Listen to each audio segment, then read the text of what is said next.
Good morning. I'm Vice Chancellor for Research and Innovation, Terry Fees. Thank you for joining us this morning. We're going to wait about 2 more minutes before we begin, so please hang on and we'll get started in about 2 minutes. Thank you for joining us.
For those of you who just joined us, we're going to begin in about 30 seconds.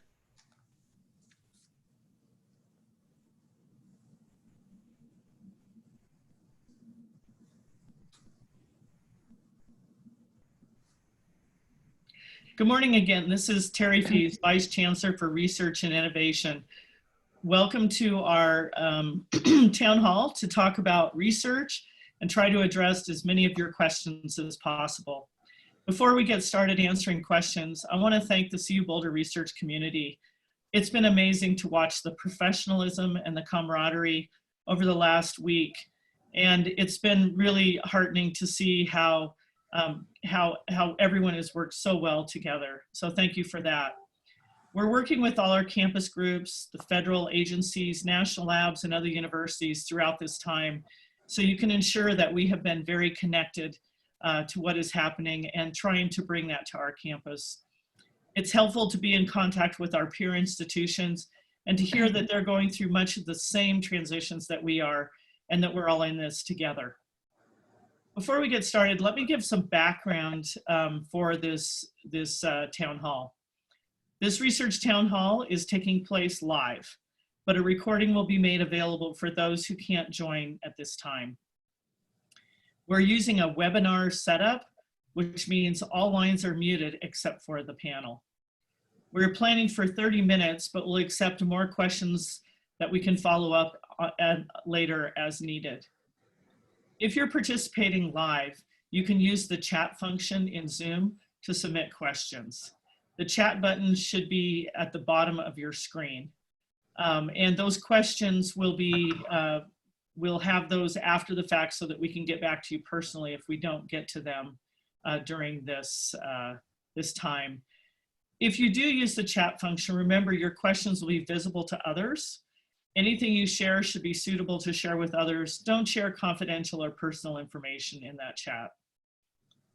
We'll answer the questions you submit today if possible, and as I said, we'll get back to you personally if we don't have time or it's a very specific question. Using this chat function, we're posting the URLs for several websites that are being updated regularly. They're the campus coronavirus webpage, RIO's research-specific coronavirus page, and the graduate school's webpage about spring semester. Finally, this is a rapidly changing situation, and we'll continue to provide updates, so stay tuned. So what applies today could change over time. Please keep this in mind. Now let's get started. As you know, we've seen drastic changes in only a short week. A week ago, our classes were moved to online, and then Monday, we let the campus know that we were going to move to critical functions only for research.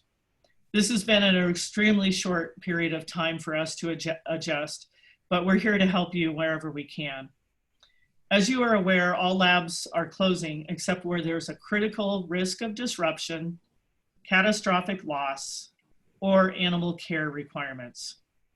Exceptions must be approved by the chair, dean's office, or institute director, and the vice chancellor for research innovation. That's me. The Research and Innovation Office has been working closely with the Associate Deans for Research and the Institute Directors to ensure there are open lines of communication and to work closely to ensure we have identified the exceptions. Let me describe what qualifies for exceptions. Animal care requirements. Research that is ongoing with animals will continue, and the Office of Animal Research, OAR, will continue routine care. Once this research is completed, no new animal research will commence until further notice. The next category for an exception is catastrophic loss. And in this case, we're talking about research that would be severely impacted. For example, a lab has an expensive and critical instrument that requires routine maintenance once a day, which takes about an hour. Failure to maintain it would set back the careers of 7 trainees in the lab, and the replacement cost would exceed $1 million. This sort of situation requires an exception for critical personnel. And please let the personnel know who come into the lab to perform the maintenance that they should and spend as little time as necessary on campus. Practice social distancing, wear protective clothing, gloves, and wipe down the area after performing the maintenance. The third category for exception is critical risk of disruption.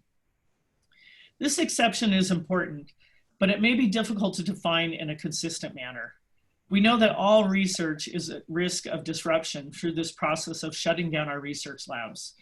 And it's very difficult as researchers to watch this period of time. But let me give you a couple of examples of what would qualify. If ongoing research is 4 months into a 6-month study, and ending it will require restarting the full study, it would be a catastrophic loss. If you have specific questions about your research, work with your chair, associate dean, or institute director, and they'll work with our office to define if it satisfies the exception.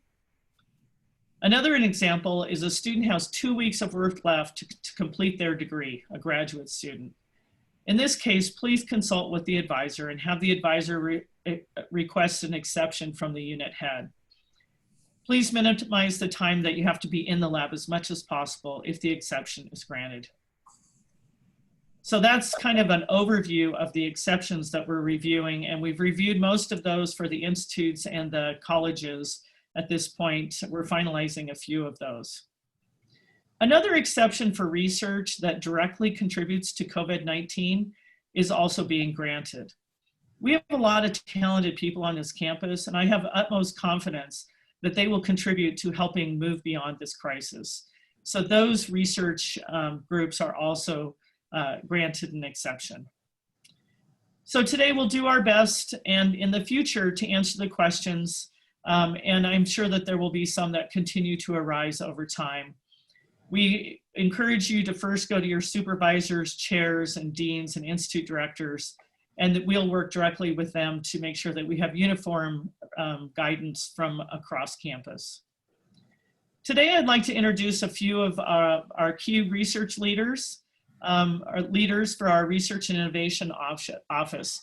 They'll help provide some answers to the questions that have been raised about grants, funding, animal and human research, personnel, and HR topics.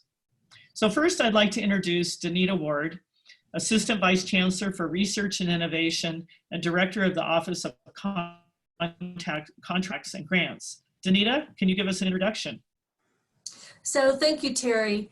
Yes, I want to assure everyone that the Office of Contracts and Grants is open, fully functioning, and remote working. And so far, everything is totally seamless, and I would expect that to absolutely continue. 6 years ago, our office went paperless and developed a remote working policy, so everyone has a laptop and connectivity. We've had years of experience working in a remote setting. And not to toot our own horn, but I will, we have set the national standard for remote work for sponsored programs offices.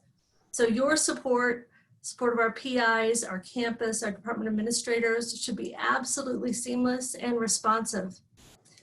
Now, in terms of what we're seeing from sponsors, this is very much like the government shutdowns we've gone through in the past.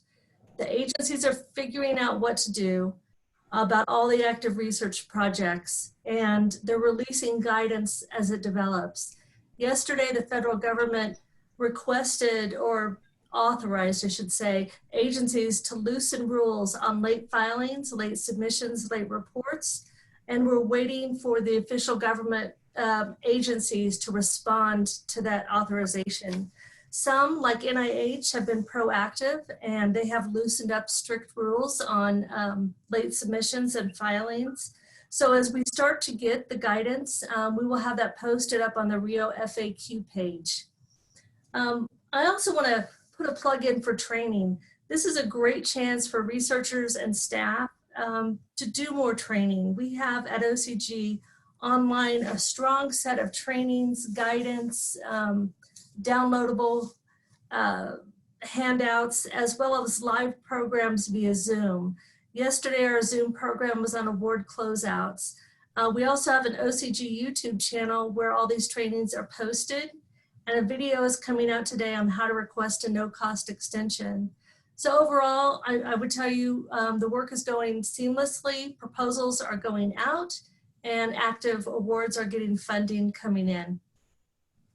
Thank you, Denitta. That was really helpful. And thank you for all the work that you've been doing and leading the country and thinking about working offline. It's come in really handy. Yeah. So next, I'd like to go to John Reuter, who's our Assistant Vice Chancellor for Research, Integrity, and Compliance. John? Thank you, Terry. Hi, everybody.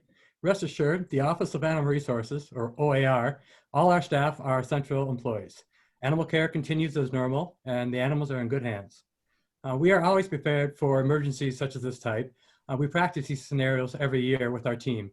We have bolstered our reserves and have about 30 days of husbandry supplies in each facility to manage care. The IACUC, or Institutional Animal Care and Use Committee, is still fully operational. The team is working from remote, and they're actively reviewing your protocols, so you can continue to write those who are working abroad. Ongoing critical research should and must continue with the animals, but we ask those of you to refrain from starting anything new until further notice. Thank you. Thank you, John. Really appreciate that overview.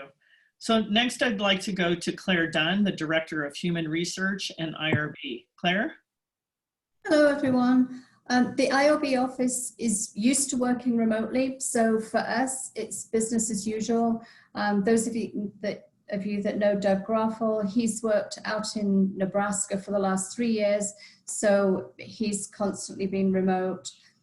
So all of us in the office are on Teams, so we're in daily contact. The ERA system allows you to submit new research or to modify your research without having to use the VPN. So those that have had problems with VPN connectivity, you don't need the VPN, so you can go through ERA. The ERA teams are actually working as well, so if you have any ERA issues, those will still be taken care of as usual. I also have experience of managing compliance through I guess, disasters, unusual circumstances, having worked through Katrina. So we're kind of on board with all of this and managing as usual. What we can do to help you is that if your research needs modifying, we're here. Feel free to email us. Some of our calls are going through, but probably irbadmin@colorado.edu is the best way of contacting us. Call us to discuss if you've got any issues, or email us if you've got any issues with your ongoing research. If you're wanting to do new research, certainly get that into us, even if it's face-to-face research that won't start until all of this is over. Still think about that now. What we don't want is a backlog in however many weeks, months' time when we're all back and everyone's ready to go. We don't want to be your limiting factor. Make sure city training is up to date, like Denitta said. Go online, get all of that taken care of. Think about anything that you can do that doesn't require face-to-face contact and send that in to us. So basically, we're up and running and it's business as usual. Thanks, Claire. Really appreciate that overview and the work that all of you are doing. If Finally, I'd like to introduce Colisse Franklin. She's our jack of all trades in the Research and Innovation Office. Anything that has to do with administration, HR, and finance. So Colisse. Thank you, Terry. Hello, everyone. I just wanted to let everyone know that the faculty and staff in the Research and Innovation Office are all online, and all units are available to assist you, from research development to compliance to venture partners, and as Denitta mentioned, the Office of Contracts and Grants. Just like many of you, we are using online tools for meetings and discussions, and all working remotely. Our office is working closely with other cross-campus partners every day to identify obstacles and find solutions for administrative, personnel, and financial challenges across institutes, colleges, schools, and administration. We're also working really closely with units like HR, public safety, and finance, and sharing information as it comes in this very quickly changing environment.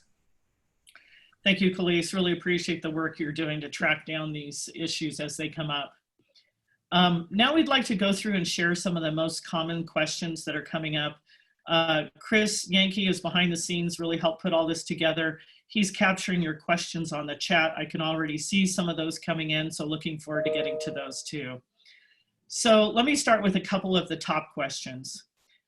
Can I continue to work in my office if no one else is around and I'm in the office by myself? My work was not officially deemed critical. Also, can I drop by my office to pick up items that I need? So the official response is employees who are not performing critical services on campus are directed to work from home. If a faculty or staff member must come to campus, they need to observe the following. Limit your time on campus to working as needed. Remember that you should practice social physical distancing. Be mindful that you may be responsible for cleaning your office and area. Custodial work is not prioritizing individual spaces at this point. And many departments and institutes have issued guidance about access. So please check with your building proctor or the person your unit has identified. So to summarize, if you just need to go into your office, pick something up, bring it back, that's not a problem. You still have that access. Next question. Can our list of critical personnel be modified later on? Yes, we continue to prioritize. We realize that priorities may change or individuals may become ill and you need to substitute other people. You can modify the critical personnel list by reaching out to your Associate Dean for Research or Division and our office. RIO will keep an updated list of personnel. Next question, will graduate students and postdocs on research appointments be able to keep their appointments? Research is continuing and research grants are still active. The federal government is not changing anything. Any awards that have been made are continuing. So as usually the case, your faculty advisor to identify your appointments and the extent of it. Next question, what type of work can researchers, postdocs, and graduate students do remotely if they can't access their lab or field work? I like to think about this as an opportunity to do all of those things you never had time to do. Conducting literature reviews, working on publications or proposals, analyzing data, other professional developments such as learning a new programming language or sharpening an area that you usually don't have time to work on. It's actually a wonderful opportunity if you take advantage of it. Of course, these usually are related to your research, meaning that it's going to help you when you return to your lab. So please just keep that in mind. And the last question I'll ask myself is, what financial support will be provided to core research facilities structured as rate-based service centers, which provide critical research infrastructure and capacity for C research, but are not able to bring any revenue during this closure? You know, this is a very difficult question, and what we're doing as a campus is each unit is currently collecting the impacts of the COVID-19 expenses. So things like not now being able to run that service center, that operation of facilities, collecting those loss of revenue. And to do that, you need to turn that into your financial designee. So in your department, in your institute, they're collecting that information. Right now, the university is collecting it for insurance purposes. We don't know that if there will be any relief, but right now, let's collect that information, move forward in a positive way, and we'll continue to work on that over time. So now let's start with a few questions. Denitta, we'll start with you. I know you already answered this, but I want to reiterate it. Is the Office of Contracts and Grants still operating as usual? Oh, she's muted. Okay. Denitta, you're muted. Can we unmute Denitta, please? Okay, there we go. Denitta, you're back. Thank you. That's great. Yeah, so the question is, are we open for business as usual? Yes. Proposals are being submitted, awards are being accepted, compliance work is being done, subcontracts are being issued, and we have not seen a slowdown at all in either proposals going out or awards going in. So how do you find who you work with for your unit? Go to the OCG webpage and there's a directory. The directory lists all of the units on campus and who your team is that you should be contacting. Your assigned proposal analyst, grant officer, contract officer, subcontracts, compliance, and that's the one-stop shop to find out who you should be working with. Generally, it's the same person you've always worked with. Thank you, Denitta. Next question for you. I need an extension on my my sponsored project. What should I do? This is the most common question our staff is getting right now. OCG has an online resource. If you just Google University of Colorado OCG no cost extension, it'll take you to our webpage that has all the directions on how to request the extension, as well as a special form for each of our most common funders, and then one for a general funder. That is the most efficient way to get the information over to your assigned grant or contract officer. What we know is NSF and NIH allow OCG to grant the initial one-time 12-month extension right now. We have to have that request documented through the online form. And also know that today we're putting up a very brief but brand new online training guide to guide you through the no-cost extension process. Thank you. I'm going to take one from online that I think relates to you, Denitta. So here we go. We're ad-libbing here. Okay. So what about research contracts from private funding sources, non-federal grants? Will those contracts be maintained regardless of what the private funders decide in the coming months?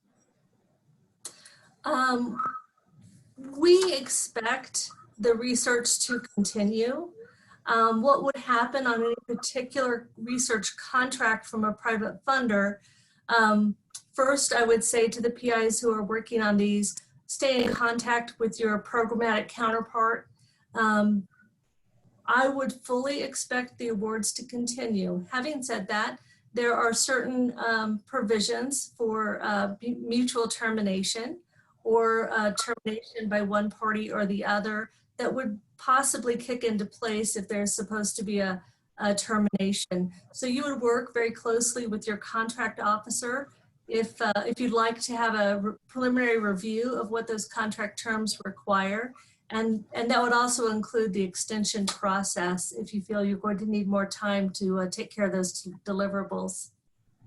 So I think the message is don't be afraid to ask questions, reach out to contract officers on campus, and they can actually go back to the funding source and ensure that there's no interruption. Exactly. All right, thank you, Denitta, appreciate that. John, a question for you. How can I make sure my lab members can access the animal vivarium for essential research?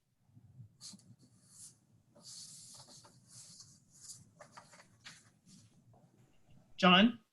Oh, sorry, my internet's freezing right now. I'm back okay, now. Good time for that, yeah. So did you ask that first question? Yeah, let me ask you I asked the first one. How can I make sure my lab members can access the vivarium? Okay, great. So aside from accessing the lab, which you should do in conjunction with your department chair and the deans and with Terry's approval, access to the vivarium is going to be monitored, and we request that you contact the director of the Office of Animal Resources, OAR, and the AV, Institutional Veterinarian, Dr. Sarah Hashway. Her contact information can be found on the OAR webpage, but she requests that as much information as you can provide in an email as possible to make this a streamlined process. And that would include the personnel that need to be accessing the vivarium, the work that needs to be done within there, and timelines for the work as far as the hours, the weeks, how long this project is going to be on. And then she will respond to you immediately. Like I said, we're trying to limit access, but we're cognizant that there's critical research going on, and we're here to support you however we can. John, this is a question that came in, and you may or may not have an answer to this directly, but I wanted to ask it here, and then we can follow up as needed. If Boulder or Colorado issues a stay-in-place order, will animals be taken care of? Absolutely. Our staff are essential research, and California just made that announcement recently as well. And they're allowing those to go out for minimum essentials and those that have critical work. And our animals are very valuable to us, and our staff luckily most of them live very close to campus, and no matter what the conditions, we can get to the vivariums to take care of those on a daily basis. Great, thank you so much. Next question, are my colony animals receiving proper care? Absolutely. Our staff are essential, like I just said. We're taking great care of the research animals. The husbandry needs, including food, water, bedding, caging, are well stocked. We saw this coming, and so we bolstered our supplies in the vivarium, and we're here for the long term. We know how to handle this. We do it on a regular basis in our practice runs. And so any questions you guys have about resources in the vivarium, please reach out to us. We're here to help you. Thank you, John. All right, that's very helpful to hear all about. So now let's go to questions related to human research. So Claire, if I modify my research, do I need to let IRB know? So yes, the IRB needs to know if you're going to change your research, if you're going to modify your procedures to work online or find a different way of consenting people, asking questions of people. We need to know about that. So you need to modify your protocol, send that in to us. In the title of your amendment, put in that it's COVID-19, and we will make sure that we prioritize that. So you shouldn't have any lag. As soon as we send that in, we will pull those out and get those taken care of ahead of all the other submissions. And then if I don't know if you want to ask me the next one, Terry, if I just move on and say, can I send in new research for review and approval? As I mentioned earlier, please send us new work in. It gives you something to think about, something to concentrate on, some hope for when we're back up and running, and definitely to make sure that there isn't a backlog of work that we would then delay you. Thank you, Claire. Appreciate that. So we're also looking at a lot of questions related to pay and administrative leave. These keep coming up. And so let's just get started here, Colisse. What if I'm homesick and can't work on my grant? Can my salary be charged to the grant? Yes, CU Boulder's indirect cost rate to the federal government includes sick leave and other paid absences that are permitted under university policy. So the answer to that is yes. Thank you. I'm a PRA, RA postdoc and unable to perform my work remotely. I can't do professional development or analyze data from home or any of the other things we've talked about. Am I eligible for administrative leave? So we've received a lot of questions around this topic, and I'll try to wrap it up in one response for now. And we know that this is a really critical question for everybody. So researchers who can work remotely should do so. For those who have a critical need to be on campus, you should be listed with your department or institute as critical personnel and continue to work on campus. For those who cannot do any work from home or who have major dependent responsibilities, that would be considered administrative leave. Now, currently, the guidance on administrative leave from funding agencies is reviewed.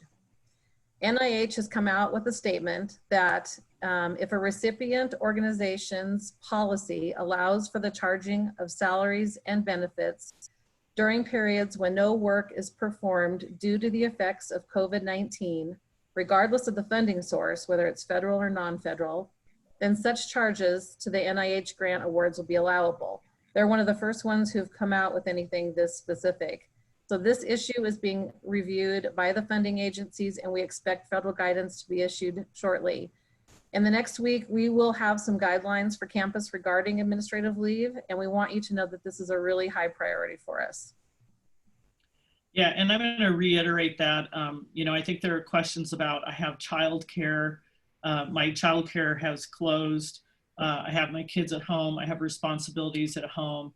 And we are trying to get to the answers. The good news is we're seeing that the federal government is sort of giving advice to the agencies to be more lenient. And so as we get very specific questions answered like that, we'll continue to let you know. And in the next week, campus will have a firmer guidance on this. Sorry for the delay. We're working on it a lot. It's a really high priority for us. Colisse, another question for you. HR sent out a notification that employees will receive a 10% increase in pay for critical staff. Does that apply to researchers? So the official guidance from Human Resources on this is that overtime eligible critical service employees who continue to work physically on campus in designated positions that directly support care, safety, and the well-being of students are eligible for a 10% increase in pay for hours worked performing those critical services.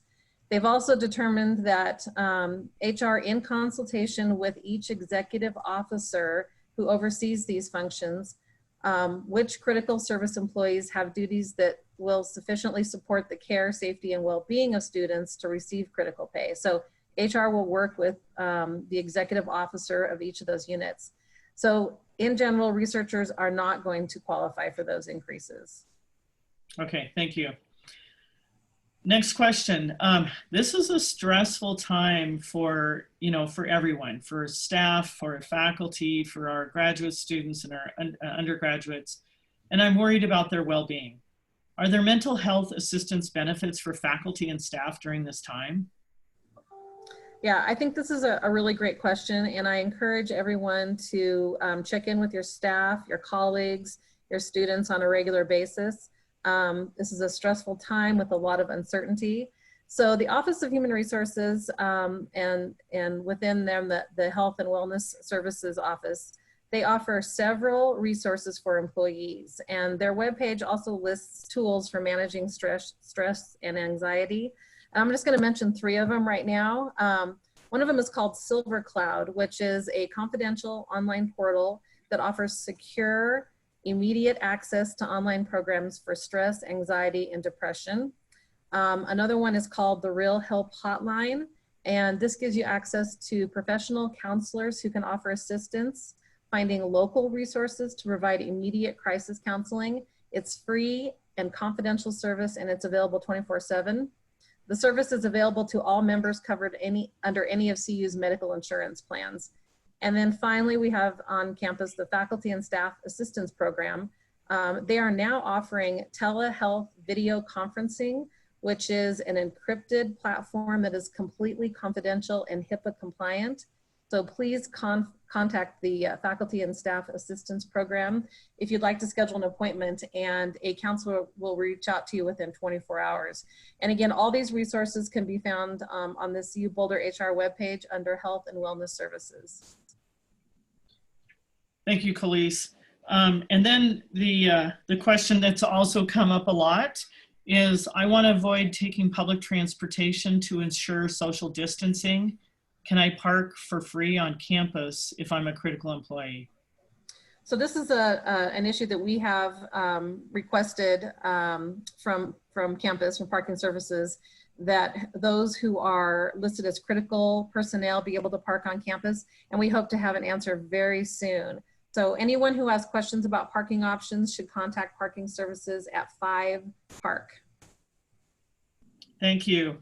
Now we're going to answer a few of the questions that are online. We'll just do a couple. I've highlighted some as they've been coming in that Chris has been providing. And then again, there's a number of these that we'll get back to you individually. There's all these questions are exceptionally good. So a question has been, has there been any guidance to campus leadership and Rio from the federal agencies, for example, NSF, on continuing research project spending? This goes back to the question that we asked Colisse about. Generally, the research continues. If you're unable to do the research, that's what we're waiting for, guidance from the federal agencies. As she just mentioned, the Office of Management and Budget at the federal level has now advised the agencies to be more lenient. So we will keep you apprised on specific agencies as it comes out. And as NIH has already said, they're going to be more lenient. They tend to be at the front end of doing things before the other agencies do. Another good question that I think is excellent that we haven't brought up. Can I assume computational online research can be done from home is exempt from the shutdown of research? Absolutely. All of the computing resources will be continued and be available. Supercomputer, other computer resources. One of the corrections in our lab shutdown is shut down all the computers. That's not the case if you're going to be using those remotely. So just keep that in mind. Let me ask this question. I may not have a full answer, but I wanted to put it out there. Many labs generate salary money for staff and students from their analytical work. Our lab can handle some interruptions, but not forever. And some labs are in even more tenuous financial positions. What plans are being considered to keep staff and student salaries considering this loss of revenue? Right now, what we're doing is we're collecting the information. So as I mentioned earlier, please provide that to your financial designee of what the impact would be. And you know, you have to think not only right now, but over time, what that would be. The campus is collecting that to try and understand if there is insurance available, if there's going to be any state or federal aid, that kind of thing. So be aware that we continually are working on that. Here's another question. Rio distributed a useful list for shutting down research labs that was only distributed after the shutdown deadline. So if you go to our coronavirus research and innovation webpage, there's a really nice list of things to do if you're shutting down your lab. This was lifted and adapted from Harvard. It was a really nice list, and we went through and just modified it. So the question is, should we return to the labs to execute the recommendations? I would encourage you to do that. And again, get in there, get it done, and get out. And a lot of it is about safety and ensuring the lab is going to be in a good place when you're able to go back. So yeah, please consider that. We have a number of other questions, but in the interest of time, I'd like to get to continue on and start the wrap up. So I'd like to share a few final remarks. Please keep sending your questions in, and we will respond to you independently. So this session was recorded and will be made available via the websites I mentioned earlier. We're posting those in the chat for you again. Those websites will continue to be your best source of updated information and resources about campus research and graduate student concerns. There are a number of questions that have come in related to graduate students. And at this point, the graduate school is planning to do a town hall next week. I know that Scott Adler is on top of this. He met with all of the associate deans for research, and they're trying to ensure that they have a good list of what are the issues so that these can be addressed in the next week or so. If your question wasn't answered today, we'll connect back with you individually. And if your concern applies to other, we'll add it to our campus guidance websites. I'd like to thank the panelists for joining us today. Every one of you did an exceptional job. You are now a TV star. So thank you for being here. And you know that we're all here to help you. That's part of doing this, is we want to help provide answers as you need them. There's no denying that the magnitude of what we're facing is really a significant challenge and a once in a century kind of event, we hope. But we're finding new ways to do things and reaching out to new partners to collaborate. We're generating new ideas because that's what this situation is requiring us to do. And so I just want to thank all of you for being a part of this and helping to do that. So again, feel free to reach out to us. We'll continue to update the FAQs. Thank you for joining us this morning, and be well. Thank you to all of our participants and our attendees. We're going to go ahead and wrap up this webinar. This will be posted online after it is processed and captioned. Thank you so much, and I'm now going to end the meeting.